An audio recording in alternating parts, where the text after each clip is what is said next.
Reading of the story The Nightingale and the Rose by Oscar Wilde. She said that she would dance with me if I bought her red roses, cried the young student, but in all my garden there is no red rose. From her nest in the holm tree, the nightingale heard him, and she looked out through the leaves and wondered. No red rose in all my garden, he cried, and his beautiful eyes filled with tears. Ah, on what little things does happiness depend! I have read all that the wise men have written, and all the secrets of the philosophy are mine, yet for want of a red rose is my life made wretched. Here at last is a true lover, said the nightingale. Night after night I have sung to him, though I knew him not. Night after night I have told his story to the stars, and now I see him. His hair is dark as the hyacinth blossom, and his lips are red as the rose of his desire. But passion has made his face like pale ivory, and sorrow has set her seal upon his brow. The prince gives a ball tomorrow night, murmured the young student, and my love will be of the company. If I bring her a red rose, she will dance with me till dawn. If I bring her a red rose, I shall hold her in my arms, and she will lean her head upon my shoulder, and her hand will be clasped in mine. But there is no red rose in my garden, so I shall sit lonely, and she will pass me by. She will have no need of me, and my heart will break. Here indeed is a true lover, said the nightingale. What I sing of, he suffers. What is joy to me? To him is pain. Surely love is a wonderful thing. It is more precious than emeralds, and dearer than fine opals. Pearls and pomegranates cannot buy it, nor is it set forth in the marketplace. It may not be purchased of the merchants, nor can it be weighed out in the balance for gold. The musicians will sit in their gallery, said the young student, and play upon their stringed instruments, and my love will dance to the sound of the harp and the violin. She will dance so lightly that her feet will not touch the floor, and the courtiers in their festive dresses will throng around her. But with me she will not dance, for I have no need, no red rose to give her. And he flung himself down on the grass, and buried his face in his hands, and wept. Why is he weeping? Asked the little green lizard, as he ran past with his tail in the air. Why indeed, said the butterfly, who was fluttering about after a sunbeam. Why indeed, whispered a daisy to his neighbour in a soft, low voice. He is weeping for a red rose, said the nightingale. For a red rose, they cried. How very ridiculous! And the little lizard, who was something of a cynic, laughed outright. But the nightingale understood the secret of the student's sorrow, and she sat silent in the oak tree and thought about the mystery of love. Suddenly she sprang her red wings and flight, and soared into the air. She passed through the grove like a shadow, and like a shadow she sailed across the garden. In the centre of the grass plot was standing a beautiful rose tree, and when she saw it, she flew over it and lit upon a spray. Give me a red rose, she cried, and I will sing you my sweetest song. But the tree shook its head. My roses are white, it answered, as white as the foam in the sea, and whiter than the snow upon the mountain. But go to my brother who grows round the old sundial, and perhaps he will give you what you want.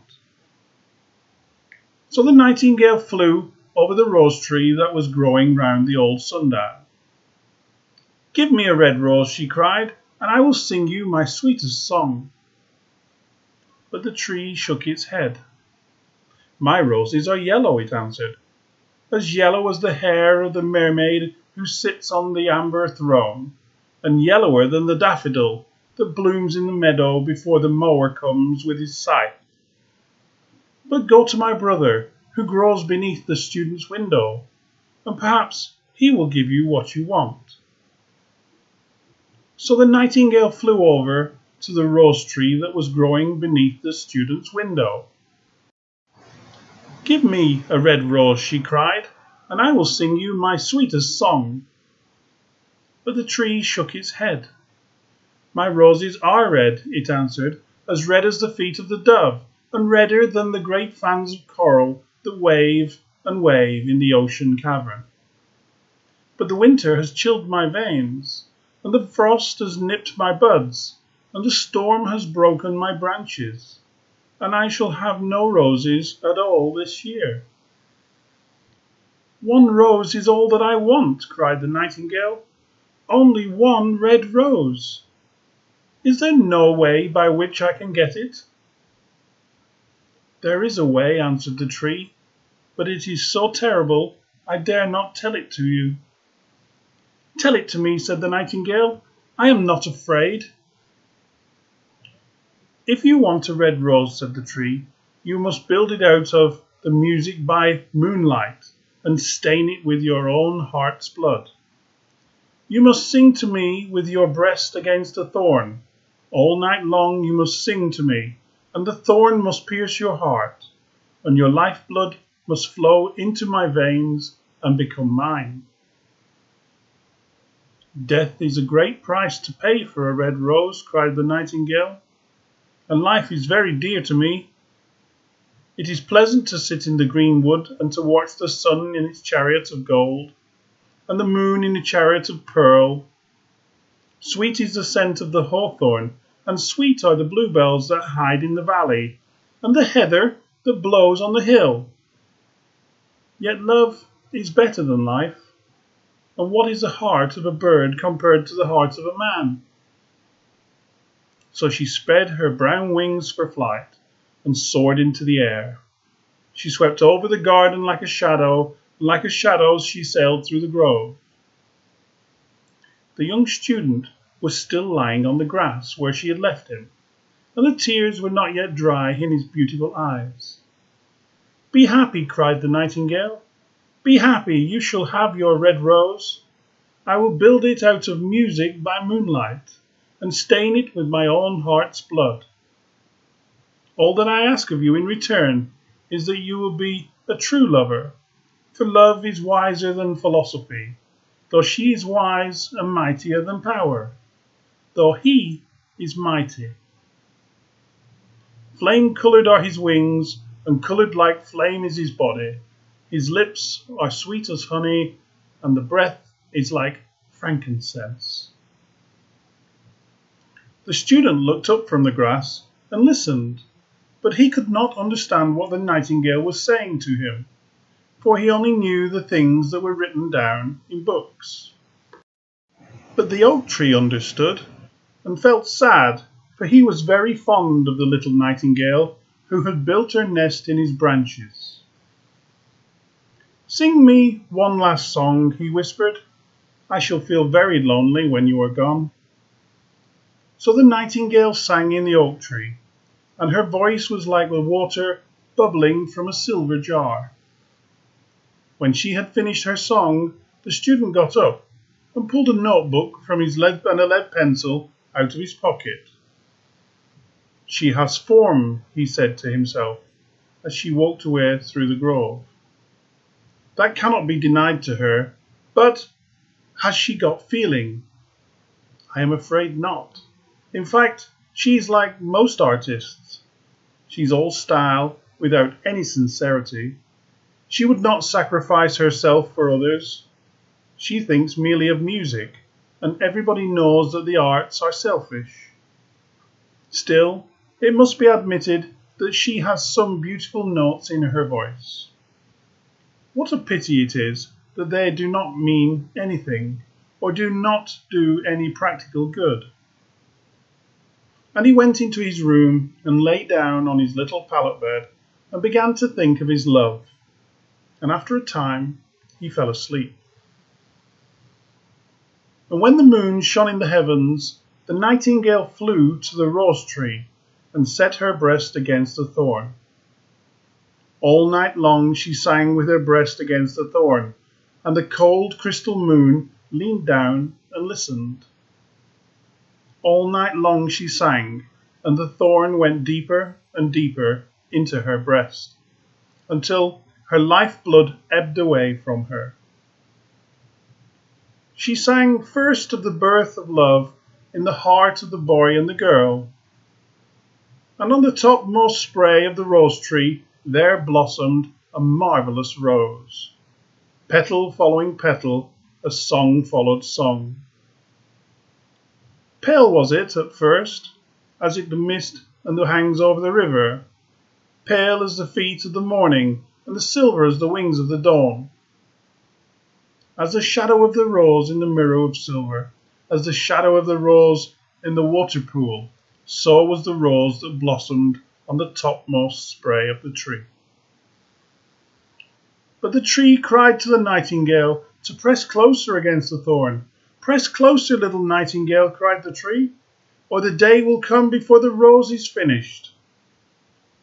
So the nightingale pressed closer against the thorn, and louder grew her song. And she of the birth of passion in the soul of a man and a maid. And a delicate flush of pink came into the leaves of the rose, like the flush in the face of a bridegroom when he kisses the lips of the bride. But the thorn had not yet reached her heart, so the rose's heart remained white. For only a nightingale's heartblood can crimson the heart of a rose. And the tree cried as the nightingale to press closer against the thorn. Press closer, little nightingale, cried the tree, or the day will come before the rose is finished. So the nightingale pressed closer again the thorn, and the thorn touched her heart, and a fierce pang of pain shot through her. Bitter, bitter was the pain, and wilder grew her song, for she sang of the love that is perfected by death, of the love that dies not in the tomb. And the marvellous rose became crimson, like the rose of the eastern sky. Crimson was the girdle of petals, and crimson as a ruby was the heart. But the nightingale voice grew fainter, and her little wings began to beat, and a film came over her eyes. Fainter and fainter grew her song, and she felt something choking in her throat. Then she gave one last burst of music. The white moon heard it, and she forgot the dawn and lingered on in the sky. The red rose heard it and trembled all over with ecstasy and opened its petals to the cold morning air. Echo bore it to her purple cavern in the hills and woke the sleeping shepherds from their dreams. It floated through the reeds of the river, and they carried its message to the sea. Look, look, cried the tree, the rose is finished now.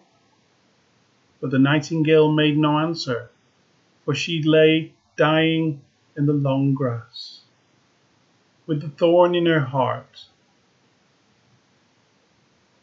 And at noon the student opened his window and looked out. Why, what a wonderful piece of luck, he cried. Here is a red rose. I have never seen any rose like it in all my life. It is so beautiful that I am sure it has a long Latin name. And he leaned down and plucked it. Then he put on his hat and ran up to the professor's house with the rose in his hand. The daughter of the professor was sitting on the doorway, winding blue silk on a reel, and her little dog was lying at her feet. You said you would dance with me if I brought you a red rose, cried the student. Here is the reddest rose in all the world. You will wear it tonight next to your heart, and as we dance together, I will tell how I love you." But the girl frowned. "I'm afraid I will not go with my dress," she answered. "And besides, the Chamberlain's nephew has sent me some real jewels, and everybody knows that jewels cost far more than flowers." "Well, upon my word, you are very ungrateful," said the student angrily, and he threw the rose into the street, where it fell into the gutter and a cartwheel went over it. "Ungrateful," said the girl. "I tell you what, you are very rude. And, after all, who are you? Only a student. Why, I don't believe you have ever got silver buckles to your shoes as the Chamberlain's nephew has." And she got up from her chair and went into the house. "What a silly thing love is," said the student as he walked away. "It's not half as useful as logic, for it does not prove anything, and it is always telling one things that's not going to happen, and making one believe things that are not true. In fact, it is quite unpractical, and in this age, to be practical is everything. I shall go back to philosophy and study metaphysics." So he returned to his room and pulled out a great dusty book and began to read. That's the end of my story. I hope you enjoyed it. You can print off, if you like, the story that I'm sending to you via Moodle. Check out the vocabulary, and your assignment, should you choose to do it, is on the last page, where we have about 10 to 20 questions for you to do. Enjoy the class, enjoy your weekend, and I'll see you next week. Bye for now.